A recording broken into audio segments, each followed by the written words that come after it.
Que la paz de Jesús esté contigo. Te saluda tu amigo y servidor Hugo Maciel de la comunidad evangelizadora La Peña, predicador católico de la diócesis de San Lorenzo, Paraguay. Hoy, jueves 5 de agosto, como todos los días, la Iglesia Católica nos invita a reflexionar la palabra de Dios. La liturgia católica nos propone hoy el Evangelio según San Mateo. Estamos en el capítulo 16, versículos del 13 al 23. Nos dice la santa palabra de Dios. Cuando Jesús llegó a la región de Cesarea de Filipo, preguntó a sus discípulos: ¿Quién dice la gente que es el Hijo del Hombre? Ellos contestaron: Algunos dicen que Juan el Bautista, otros dicen que Elías, y otros dicen que Jeremías o algún otro profeta. ¿Y ustedes? ¿Quién dicen que soy? Les preguntó. Simón Pedro le respondió: Tú eres el Mesías, el Hijo del Dios viviente.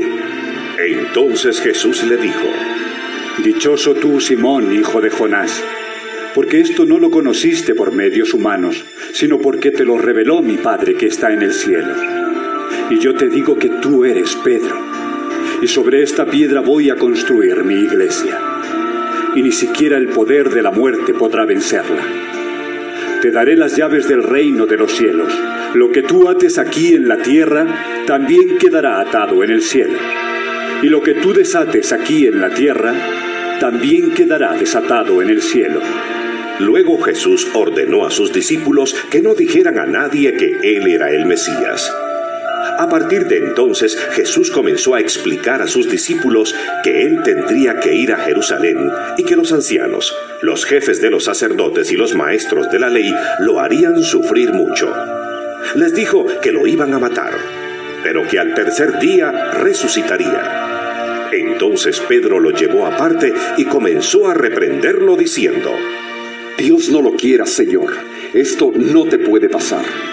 Pero Jesús se volvió y le dijo a Pedro: Apártate de mí, Satanás, pues eres un tropiezo para mí. Tú no ves las cosas como las ve Dios, sino como las ven los hombres. Seguimos en la quinta sección del Evangelio según San Mateo. Te preguntarás: ¿por qué siempre voy nombrando las secciones del Evangelio y qué título o a qué se refiere tal o cual sección? Te recuerdo, como ya te había dicho en reflexiones anteriores, que el evangelista Mateo va a estructurar su Evangelio en 7 secciones.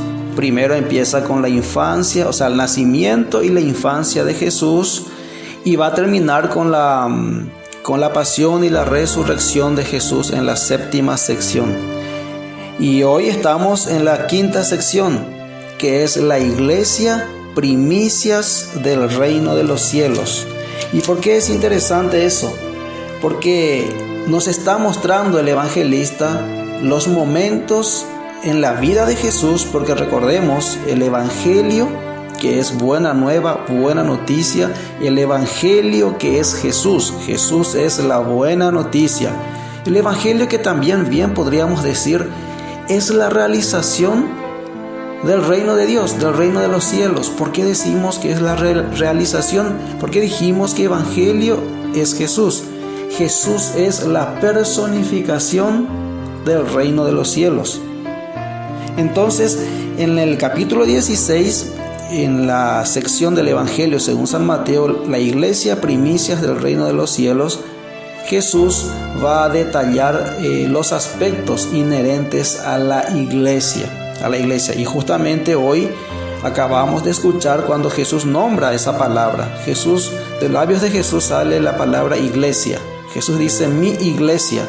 Recordemos, iglesia o eclesia en el Antiguo Testamento es una reunión de los elegidos de Dios. En el Antiguo Testamento ya aparece la eclesia como una reunión o una asamblea de los elegidos por Dios. Solamente los elegidos por Dios pertenecen a esa asamblea, a esa reunión. Esa es la eclesia según el Antiguo Testamento. Jesús lo nombra hoy. Pero hagamos una pequeña exégesis bíblica del texto que acabamos de escuchar, capítulo 16, versículos del 13 al 23. Comprende dos perícopas. La primera es la profesión de fe y primado de Pedro, y la siguiente perícopa, la segunda perícopa, es el primer anuncio de la pasión que hace Jesús.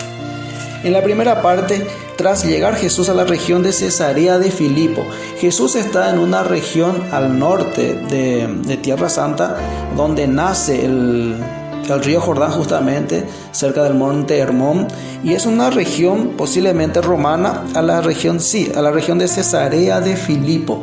Ahí ya nos da los datos.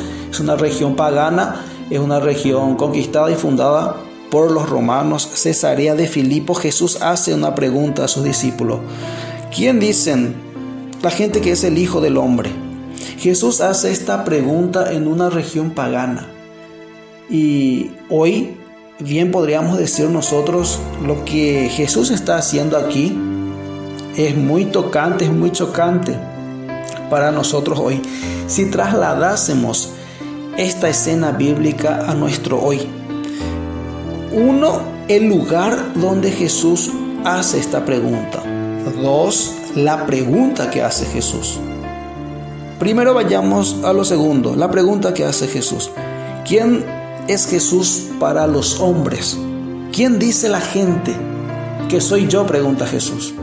Para la gente, Jesús pregunta a los suyos.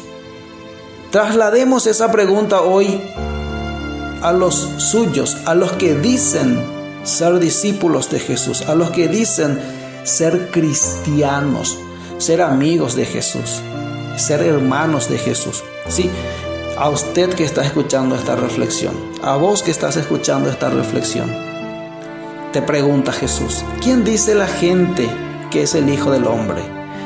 Para los demás, para las personas que vos veis allá afuera,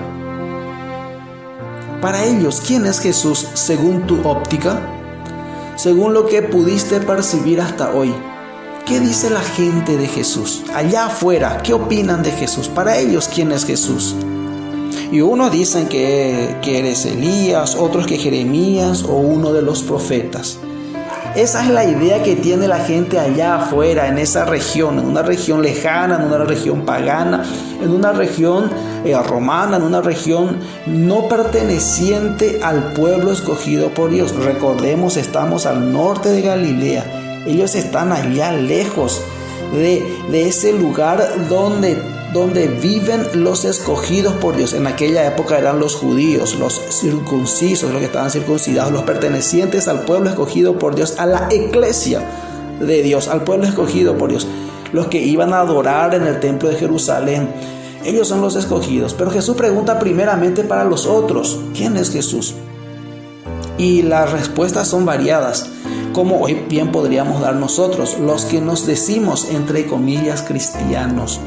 Bueno, para algunos Jesús es un mito, para otros Jesús es una leyenda, Jesús es un personaje histórico que alguna vez existió, Jesús es tal o cual cosa. ¿Qué definiciones escuchamos de Jesús? ¿Qué dicen la gente de Jesús? Pero luego Jesús hace otra pregunta. Y para vos, para usted que está escuchando, ¿quién es Jesús? ¿Quién soy yo? Jesús pregunta. Él, dice el texto, les preguntó: pero vosotros, ¿quién decís que soy yo? Versículo 15. Vosotros, ¿quién decís que soy yo? Y ahí viene la respuesta, la profesión de fe de Pedro. Ahora vayamos a la primera pregunta: ¿en qué región lo hace? En una región pagana. Ciertamente para nosotros, estando en la región o en el territorio donde nos sentimos seguros, donde están los que confían, los que están en el grupo de los discípulos, ahí en el grupo de los 12, ahí realmente es fácil decir, como dijo Pedro: tú eres el Cristo, tú eres el Mesías, el Hijo de Dios vivo. Profesar nuestra fe dentro de la iglesia, dentro del templo, es más fácil, pero profesar la fe en una región pagana, en un lugar hostil, en un lugar donde no conocen a Jesús, profesar nuestra fe ahí y decir al mundo que Jesús es el Cristo, el enviado por Dios, el Hijo de Dios vivo. ¿Eso es fácil? Pedro ciertamente proclama su fe en Jesús en una región pagana, allá en Cesarea de Filipo, ya en una región lejana. Profesa su fe en Jesucristo. Pedro, traslademos hoy la profesión de fe. Hoy, donde se reúne todo el mundo, en una región pagana, podían ser las redes sociales, una gran región, un territorio pagano y tal vez hostil a Jesucristo. ¿Quién dice la gente que es Él? Ahora, ¿y tú? ¿Quién dices que es Él? Vosotros, ¿quién decís que soy yo? Dice Jesús. ¿Cuál es la profesión de fe? ¿Cuál es tu postura? Pedro levanta la mano en representación de los discípulos y dice: tú eres el Cristo, el Hijo de Dios vivo. A esto Jesús replicó: bienaventurado eres Simón. Bienaventurado, esta expresión siempre se le da a las personas que han hallado gracia ante Dios, a las personas que han recibido un favor especial de Dios. Por eso Jesús le dice: bienaventurado eres, igual que a la Virgen María. Bienaventurada eres o feliz eres. Bienaventurado eres o feliz eres, Simón, hijo de Jonás, Bar Jonás, hijo de Jonás, porque esto no te lo ha revelado la carne ni la sangre. Esto vos no lo quitaste por cuenta propia ni por los que están acá, ni nadie de entre los mortales te lo reveló, Simón, hijo de Jonás. Le da el nombre y el apellido: Simón, hijo de Jonás. Conozco a tu padre, conozco de dónde vienes, sé quién eres. Simón significa caña quebradiza. Sé quién eres, Simón. Simón, hijo de Jonás. Feliz eres, Simón. Luego Jesús va a hacer algo extraordinario, algo que Dios hace en el Antiguo Testamento principalmente, cuando tiene una misión grande que conferir a alguien. Dios, cuando le cambia el nombre a Abraham y le pone a Abraham, es porque tiene una misión para él. Cuando le cambia el nombre a Jacob y lo nombra Israel, es porque tiene una misión grande para él. De la misma manera, ahora Dios, hecho hombre, Jesús, hace lo mismo. Y yo a mi vez te digo que tú eres Pedro. Eso le dijo a Simón: tú eres Pedro, Kefas en hebreo, y que sobre esta piedra edificaré mi iglesia. Esa asamblea de los fieles, de los elegidos por Dios, que eran del Antiguo Testamento, eclesia, Jesús lo nombra y le dice a Pedro, le dice a Simón, le cambia el nombre pues porque tiene una nueva misión para él. ¿Y cuál es la misión? Ser piedra. Ahora ya no es Simón, es Pedro, ser piedra, y sobre esa piedra él va a edificar la iglesia, pero no cualquier iglesia, mi iglesia, mi pueblo convocado.